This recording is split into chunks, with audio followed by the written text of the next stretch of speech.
Ready? হ্যাঁ পুরী যাওয়ার জন্য রেডি?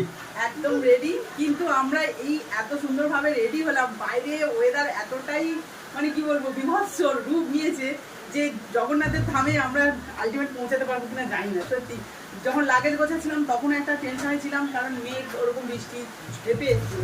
এখন শুধু ওই ক্যামেরাটা এই দিকে ঘোরাও, মানে জানালার দিকে।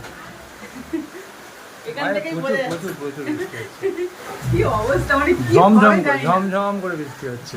আজকের কিন্তু 28 তারিখ, আর এই 28 তারিখ থেকেই কিন্তু ঝড় বৃষ্টি হওয়ার কথা এই পশ্চিমবঙ্গে।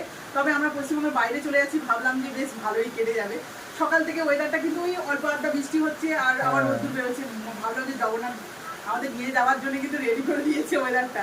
কিন্তু ঠিক যাবো, এখন বাজে ঘড়িতে 4:20। আমরা মোটামুটি 4:25-এর মধ্যেই বেরিয়ে যাবো।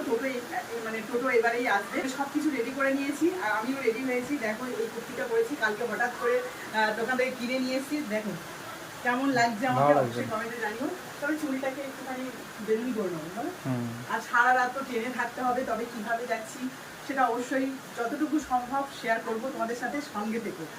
আর সবাই মিলে একবার বলো কি, সবাই মিলে একবার বলো, জয় জগন্নাথ। জয় জগন্নাথ।